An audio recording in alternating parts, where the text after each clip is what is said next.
a young person, a neighbor, you didn't deserve what happened to you. And you probably already know that. But in case you ever have a doubt about whether you did something wrong, know that nothing you could have done should have taken that response from our police.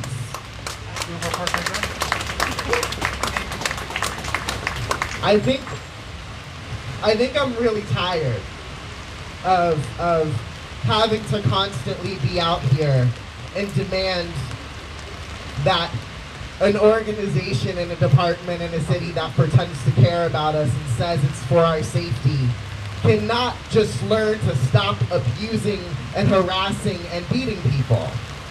You really wouldn't think it'd be that hard. And I don't see what road we take to make them change. What I do know is that during my time in Providence, the most effective strategy has been disruption. If they can't respect our dignity, then we don't need to respect their comfort. We don't need to respect their meetings. We don't need to respect their offices. We don't need to respect their professionalism. We don't need to respect their processes. And we don't need to respect their policies. They need to change them. And so my call for all of you today is to start making these white spaces really uncomfortable. Fuck their Robert's Rules of Orders until they start giving our people the resources that we need to make sure our youth, our elders are taken care of.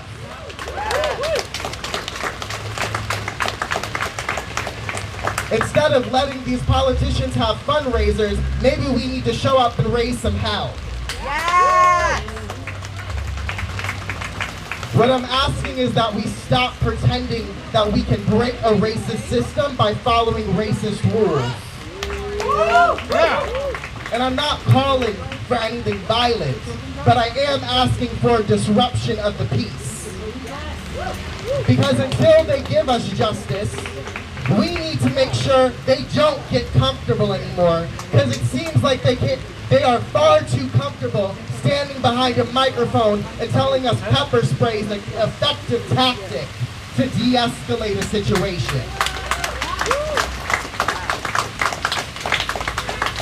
If the police continue to think that the only way they can keep us in line is through violence, then they don't deserve a job. And now it's time for us to tell our city, it's not that the police didn't follow their policies, it's that we don't want them here anymore. This isn't about us versus them. This is about whether we're going to prioritize control or whether we're going to prioritize compassion. And I'm sick of being out here and having to scream my compassion into a mic just so they can pretend that they care. It's time we continue to disrupt their comfort until they actually show us they do.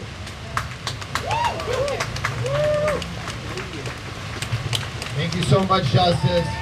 Everybody give it up for Justice Bates.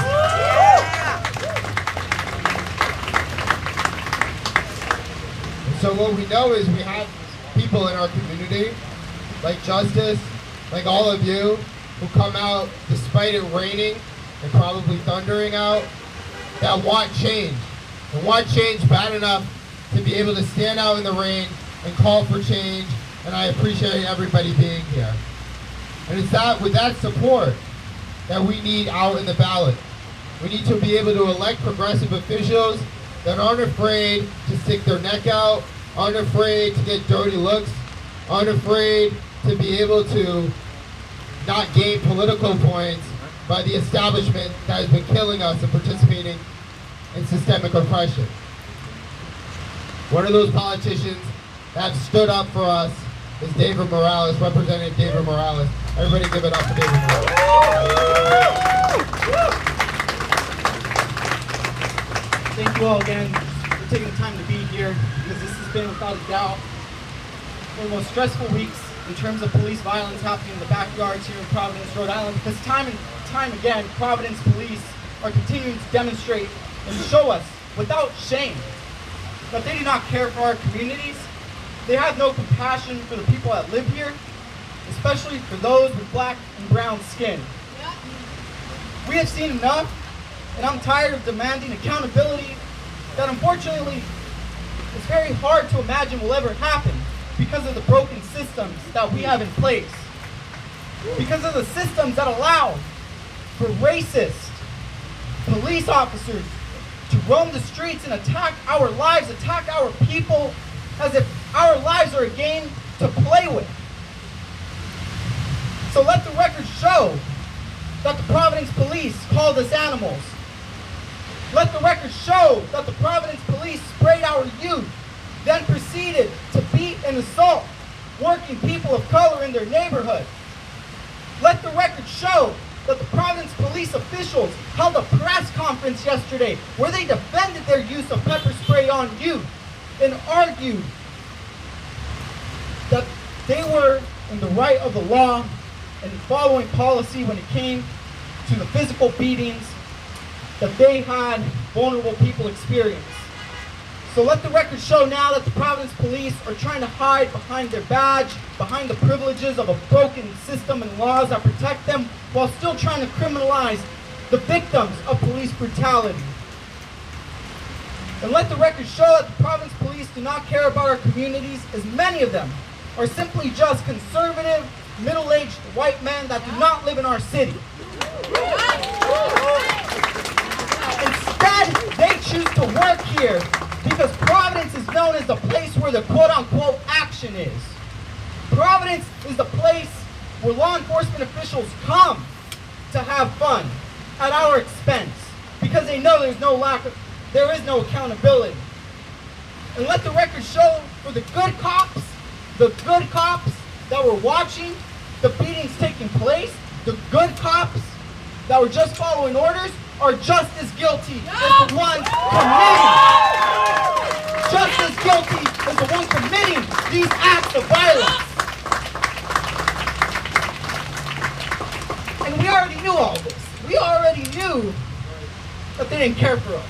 But this last week just further demonstrated and helped us visualize the pleasure that our local law enforcement gets with playing our lives, like again, as if it were a game.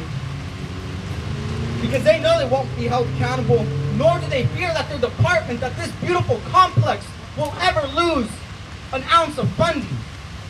Despite everything that happened last year, all the demonstrations, all the grassroots demonstrations led by young people of color, the Providence Police Department has seen an increase in their police funding.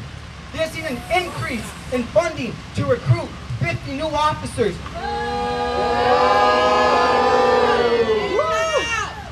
A vast majority of which they're trying very hard to make sure are black and brown. Because they don't believe in actual systemic change.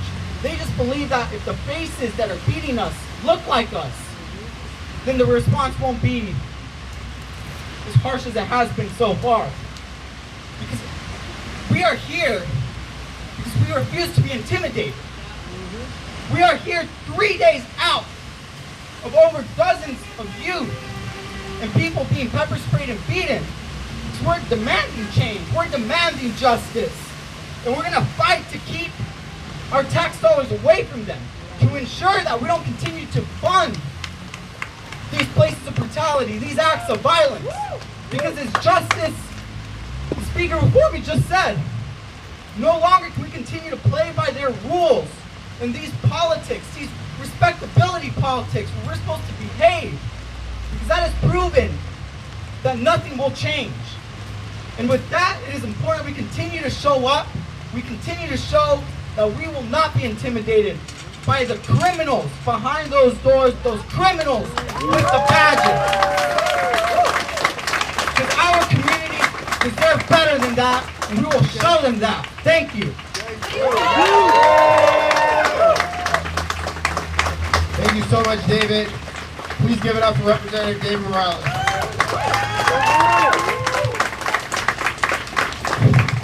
before I go to my next speaker, I would really like to address something that has been truly disgusting the last 3 days. The amount of disrespect from conservatives and people on social media, from people in the media, such as John DePietro, is disgusting. It's disgusting. And I'm sick and tired of white supremacists coming on our spaces that we are trying to pretend and we are trying to cope with, come out and call us liars, call us jerks, threatening our lives. It's ridiculous. It needs to stop. And I would expect the people who say, oh, we're going to protect everybody, to address it. But we all know that they're not. You want to know why? Because police protect white supremacy and the white power structure, that's why. And anything outside of capital or land, they don't care. They don't care. In fact, I would argue that some politicians in this state care more about the land of the people that were pepper sprayed more than they do about the actual people.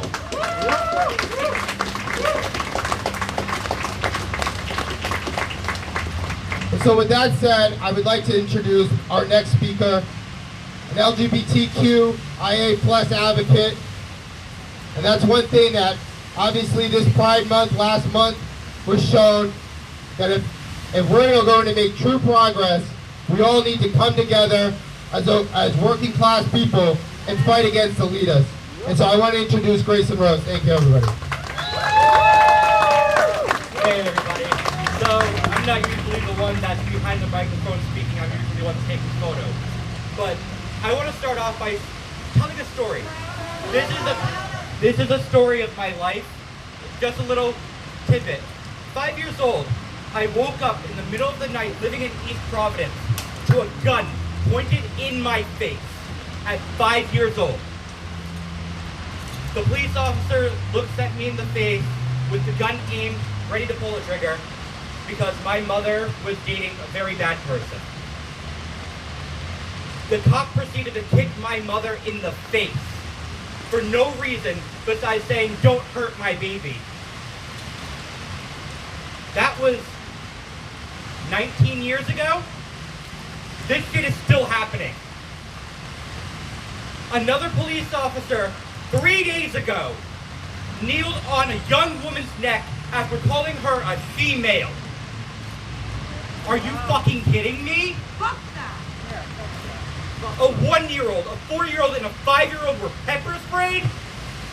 And then you have the people on Facebook and social media saying, why were they outside?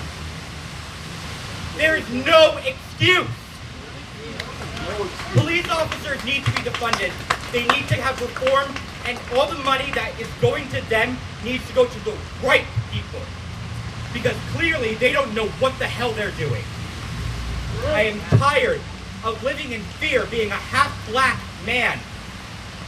Having to worry, if I get pulled over, am I going to get shot? No. I will not live in fear. I will not sit here and question what is going to happen next. These people need to get their shit together. Our elected officials need to get their shit together. I'm not talking about the good ones. I'm talking about the ones that want to sit here and say SROs belong. No. Jorge Alorza, you know for a fact you were called out because you did not show up to either press conference. One was held here. One was held where it happened. And you didn't show. I was just there with you at a flag raising. And you want to say that you're a Black Lives Matter advocate. You're an LGBTQIA plus advocate. But where the hell were you? I know you saw my Facebook post. Go the fuck up for your city or step the hell down. Thank you so much, Grayson. Thank you so much. Our next speaker is our newest BLM RI PAC Chief of Staff, Kamika Ross.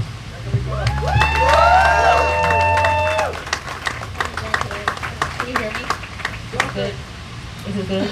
Okay. So thank you everybody for coming out today. I do want to start off and give my love to the families that were affected on Tuesday. It's very sad. I'm speaking very quickly just to say that I'm very disappointed in the press conference that was held yesterday by the city.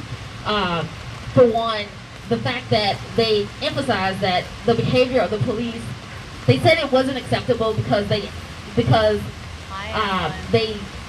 de-escalate.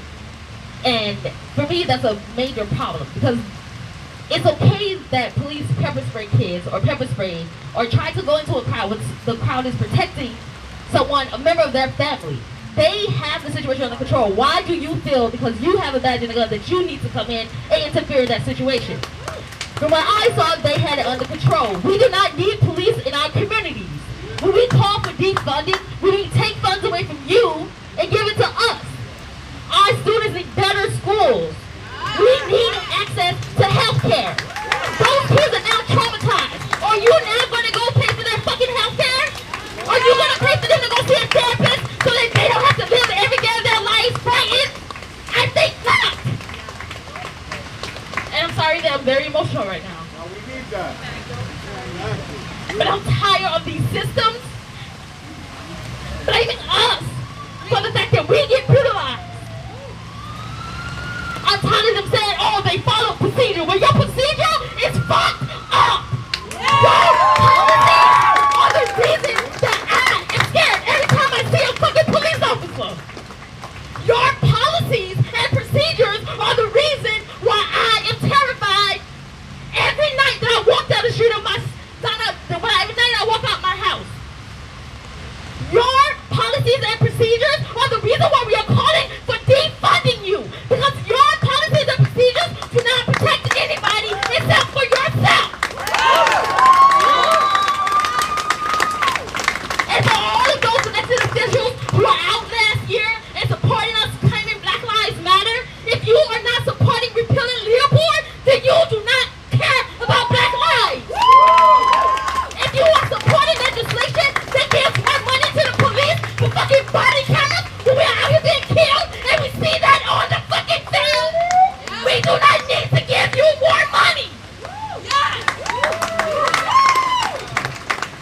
So do not calling for defunding the police something radical, because it's not. It's taking back our communities, holding the motherfuckers that are accountable to us accountable. We don't want you. So why are you here?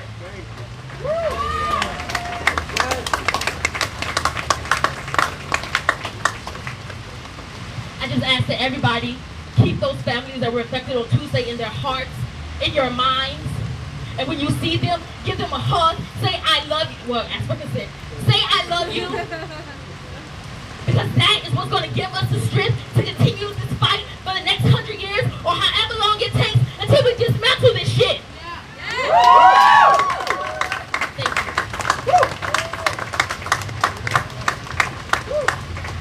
Thank you so much, Kamika. Our next speaker is also one of the most prominent progressive elected officials, very much like Representative David Morales, making change. I give you Senator Sam Bell. Thank you all for coming out here. You know, when rounds of protests last summer, inside the halls of power, you know what everyone said? They said this isn't a problem we have here. They said this isn't a problem that we have here in Rhode Island. You're good. You're good. And you know what? What we saw on Sales Ave was just yet another piece of proof that that was bullshit. That here in Rhode Island, these problems are real. This is a problem here in Rhode Island with the cops in Rhode Island. The Providence police, especially the Pawtucket police, and the state police. And that means we have to take action here. And what happened after historic protests, after thousands and thousands of Rhode Islanders marching in the streets, what our government did was basically nothing. And so of course it's going to keep happening. Of course we're going to keep seeing rounds and rounds of police brutality. When we don't change anything, we're going to keep seeing the same thing happening over and over and over again. We have to take action. We have to pass Senator Mack's bill to repeal the Law Enforcement Officers' Bill of Rights. Not reform it, not tweak it. We need to repeal it. We, instead of funding, 50 new cops for the Providence Police, 28 new state police cops, we need to defund the state police and the Providence Police.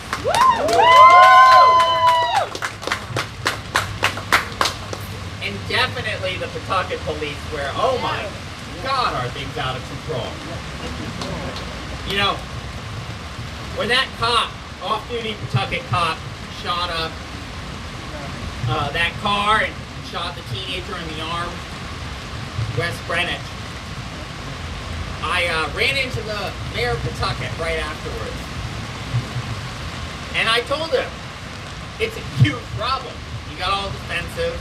In our conversations, he said that the shooting of Dominique Silva, who was a young black man shot dead by the Pawtucket police, they said he had a gun. It turned out to be a BB gun. And he said that that was a good shooting. There is no such thing as a good shooting. No one shot dead by the police is a good shooting.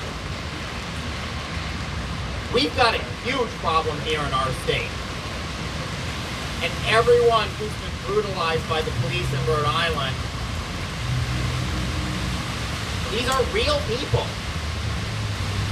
And it's time for the policymakers in our state to understand that we have to take action. This is not some abstract thing for other people. And I'm going to renew my call for Mayor Jorge Alorza to fire Steve Perry, to fire Chief Clements, and to clean out the entire top brass of the Providence Police. It can be done.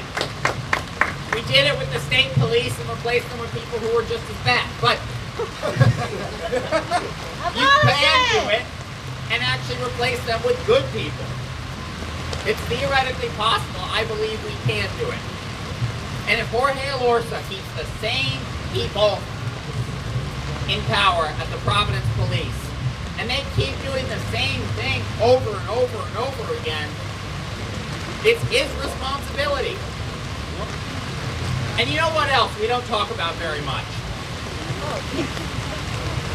This mayor personally controls all of the prosecutorial decisions in this city. In other places, there's an elected DA, not in Providence, all controlled by the mayor through the police. This mayor is the one who chooses to overcharge people, chooses to criminalize substance use disorder. These are decisions made by our mayor. We have to change this. We have to uproot this system, root and branch. And we have a lot of work to do. And I don't want to be standing here year after year with episode of police brutality, one after another after another. We had a year where we did nothing. We can't have another year like that. This next year, we have to demand that our politicians take action. And if they don't, they need to be voted out in the primaries of 2022.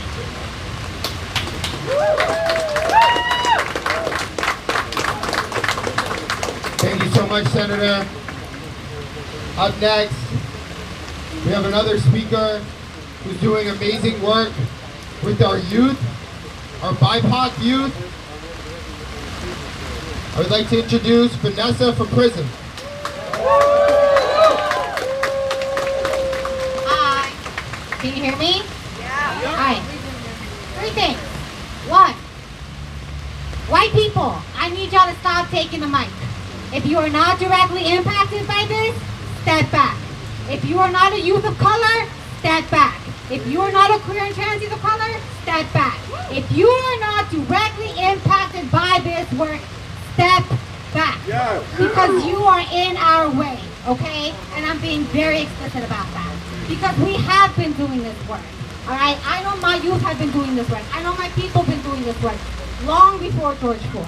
We've been doing this work since 2014, all right? Since Ferguson happened. We've been doing this work since Cornell Young was murdered by police, all right? So it's important for us to remember one thing. BIPOC youth, queer and trans youth of color, survivors, people who have experienced this crap, we need to step forward and take up the space that keeps being stolen from us.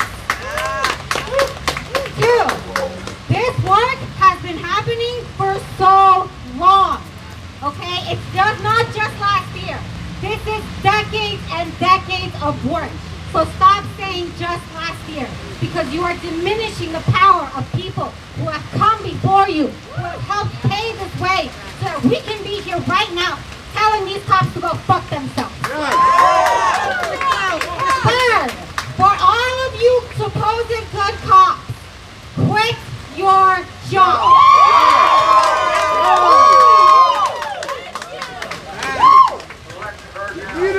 Thank you so much, Vanessa. Question, can everybody hear me in the back? Yep. Can people hear me in the back? No?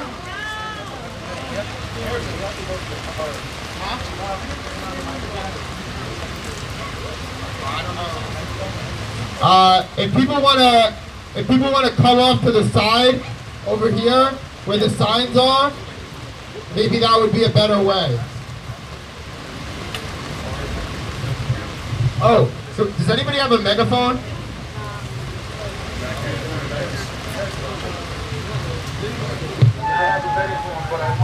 This could be louder, maybe? Hello, hello. Yeah, my megaphone works really good. And I'm just going to actually interrupt it since I'm actually going to pass the megaphone back to you guys for a quick second. But I do want to agree with the folks that have spoken.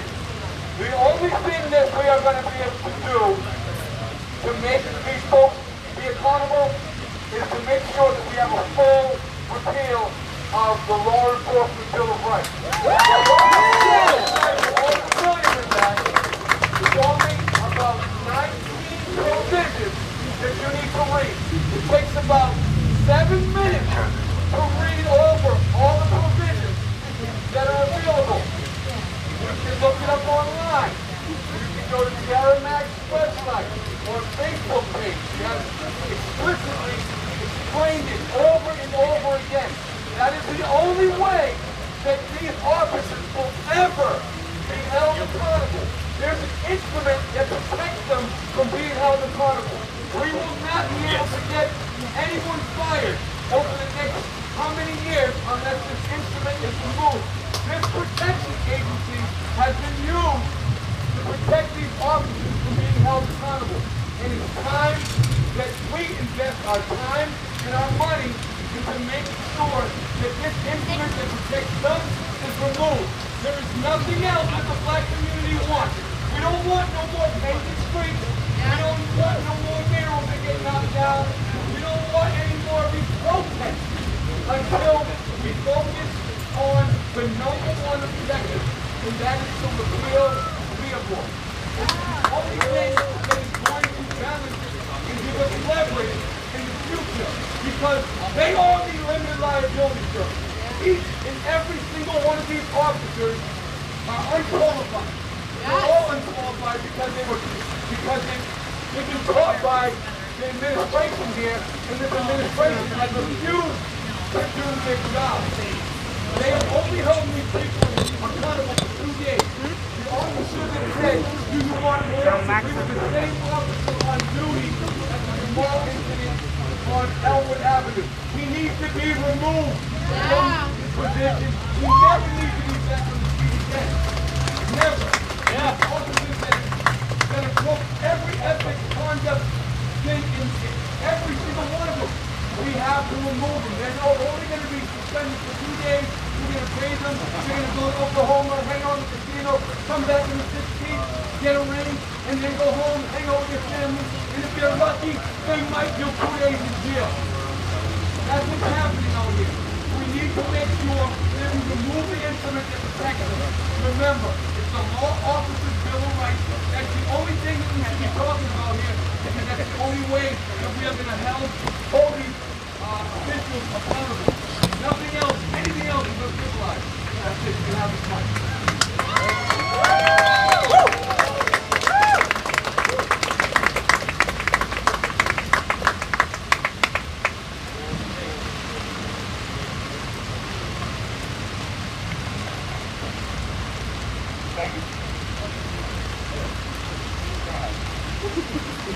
Thank you, Jeremy. Is that microphone on?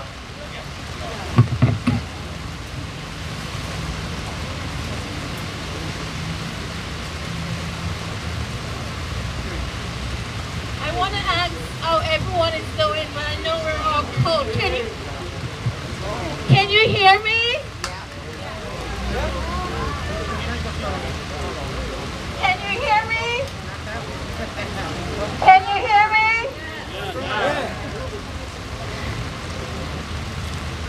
All right. If you can hear me, clap once. If you can hear me, clap twice.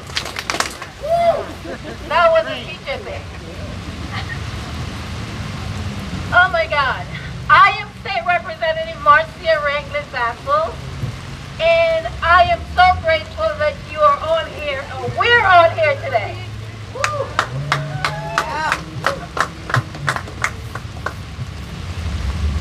I am here today because Black Lives Matter.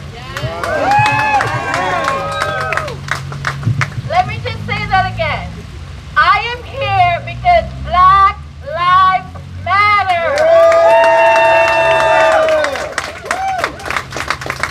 I am here because Brown Lives Matter. I am here because poor people's lives matter.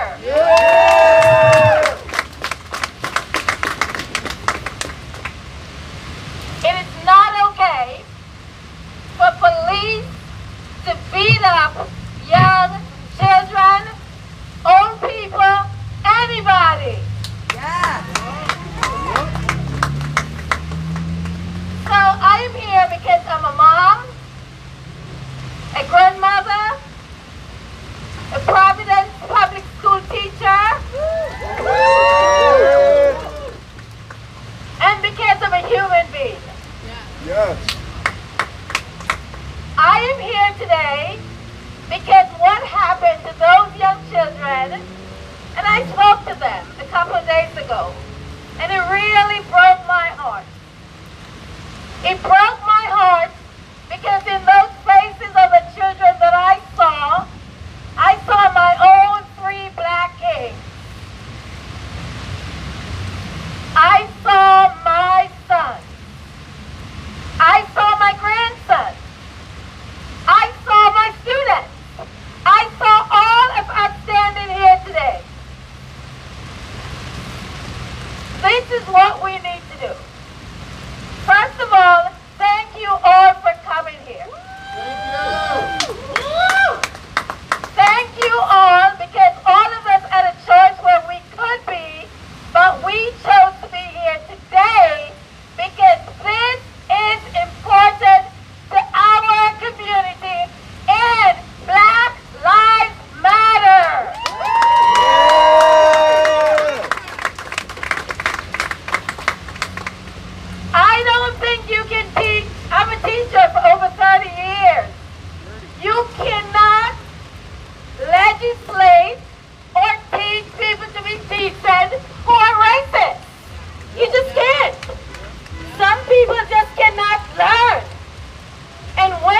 look at 1-year-old child or a 14-year-old child and you pepper spray them, you do not see the humanity of those children.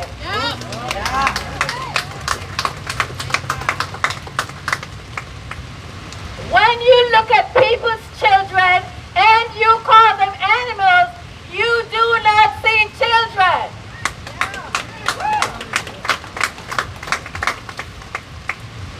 I have done this way too many times. I'm tired. So this is what we need to do. First and for all, we need to vote if you're not registered, because this is a call to action now. Because power is in your hands. This is what you can do. You can hold your official, the people that you voted for, accountable. And if they don't do what you sent us, let me put myself in this, I give you permission to vote us all out. If the people that you elected are not doing the job, you need to vote them out, including Marcia Ragland Bassett.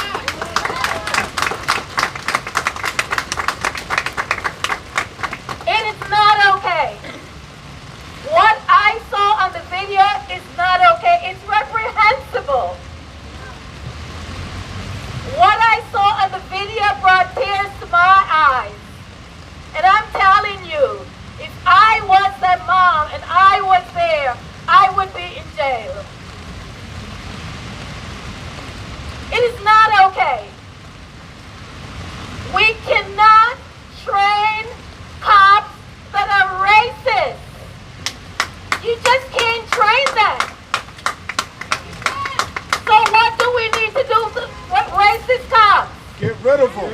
Get rid of them. No, you gotta listen to me now. Follow me. We need to fire racist cops. Yes. Yes. That's it. That's it. We're tired. We are sick and tired of being sick and tired. It's not okay. So let me talk to the kids for a moment. Let me talk to the little kids for a moment. First of all, Mrs. Ragland Vassell is so sorry. I am so sorry for what you went through.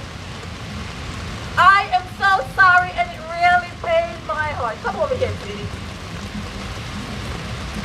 Can I touch you? Is that okay? Okay. I am so sorry for what you went through.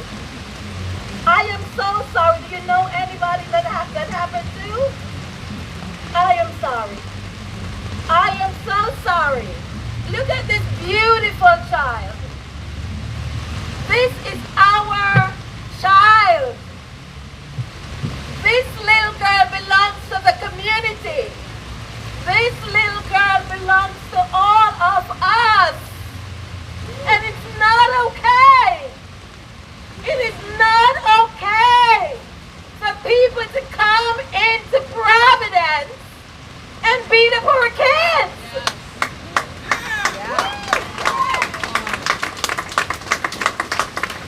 So I'm going to say something that may be pretty radical right now.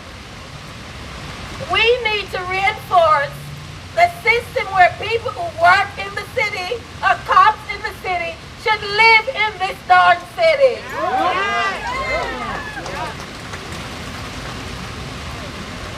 I am so sorry, sweetie. You shouldn't have to go through this. But can I tell you something? You're going to be okay. I am so glad that you're here today. I am so glad that you're here today. Be strong. Ask for help. Ask your mommy for help. And I'm going to give you my card before I leave. I'm going to give you my number. And I want to be your best friend. Is that okay?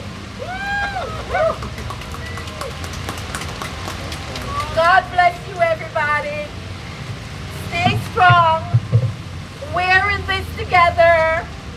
We will rise, or we will rise together, because Black Lives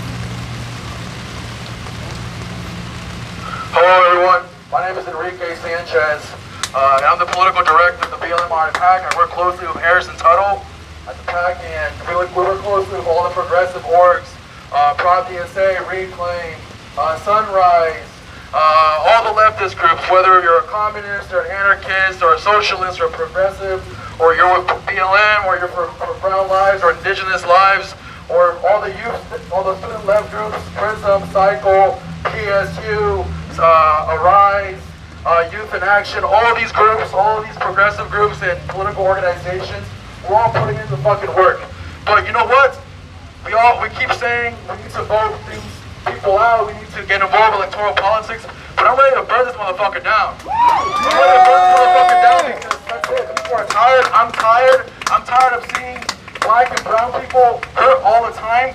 This past week, 3 police accidents, three police involvements that involved a police officer shooting a group of young men in West Greenwich, a Providence police officer that robbed a store in Warwick, and then this bullshit happens here in Providence where 20 young people were hurt, 20 young black and brown people were hurt, a 1-year-old pepper sprayed.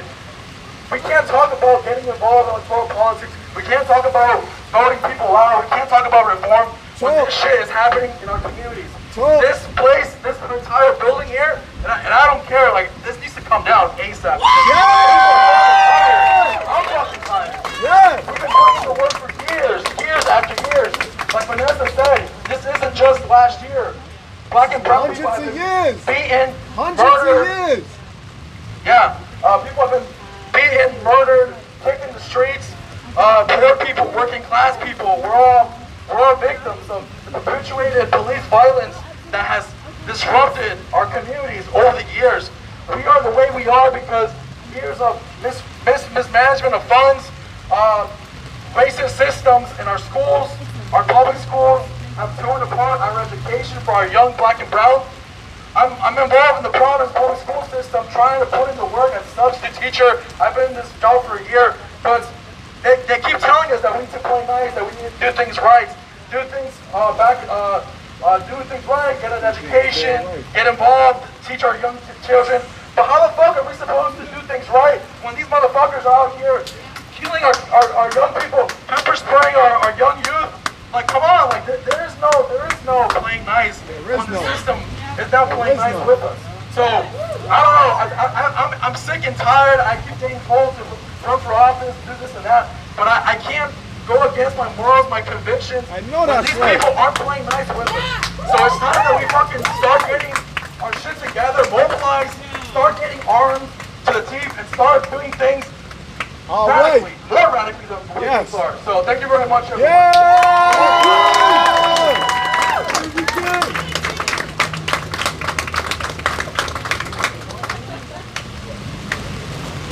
Thank you so much, Enrique. Next up, I know Justice Gaines has spoken before, but Justice would like to add one more thing. Everybody give it up for Justice. Sorry, y'all, I don't like taking the mic more than once, but when I hear some of the same narratives be repeated for the last decade, it hurts. So I'm right with you, Enrique. I'm where you're at. And I just need to remind folks that black people did not get the right to vote by voting. We did not get our right to participate in democracy by participating in democracy. We had to demand it, we had to fight for it, we had to take it. And so, for all of the politicians here, for all of your friends, for any politician who speaks at a mic this upcoming summer, last summer, I want to see your plans to disrupt the State House. And I'm not talking with legislation. I want to see your direct action. I want to see when the sit-ins are going to happen. I want to see when you're going to ask us to come in there with you and hold the building. I want to see real shit from y'all. Because if you believe that your job is going to save us, then you have also confused your role in what's going on. Listen to your people. But we still appreciate your support. Right on. All right.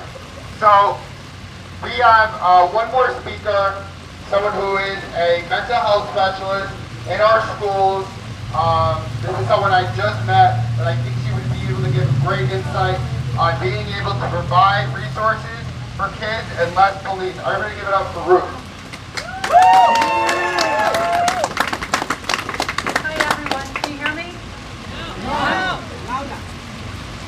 I'm a school social worker in Providence, and coming out to this building, the state-of-the-art building, do you know what the conditions are of the buildings for the students in Providence?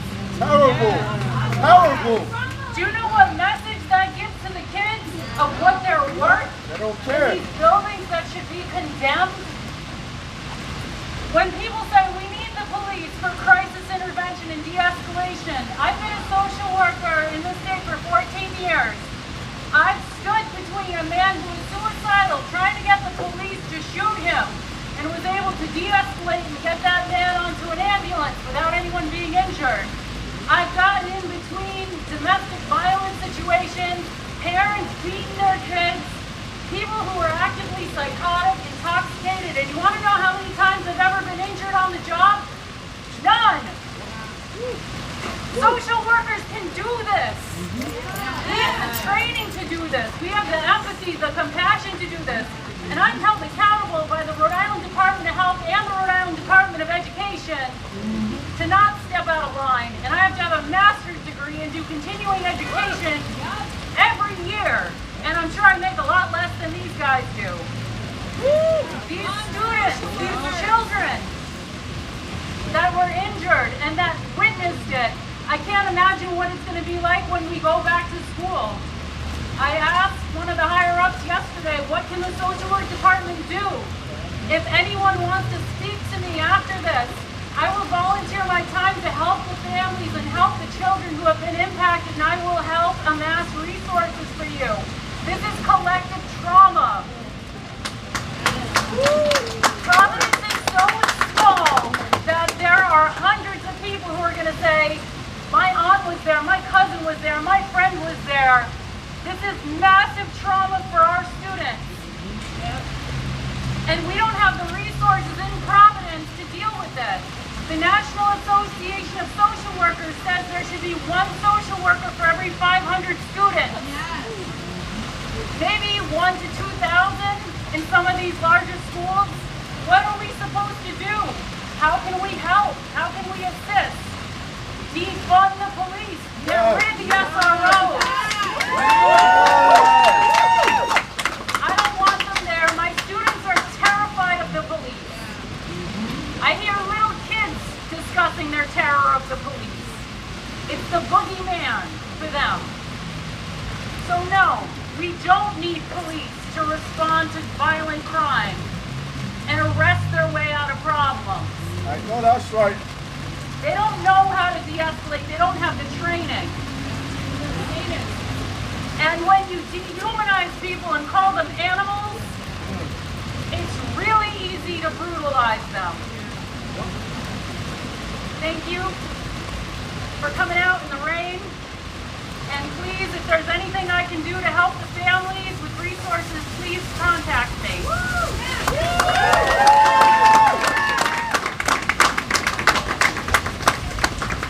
And it looks like the rain is telling us to all go home.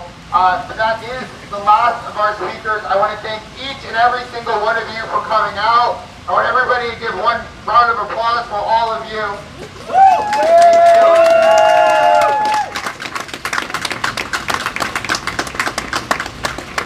With that said, we're going to lead off with this protest as we're going to go disperse with the Black Lives Matter chant. Black Lives Matter! Black Lives Matter! Black Lives Matter! Black Lives Matter! Black Lives Matter! Black Lives Matter! Everybody put their fists up. Black Lives Matter! Black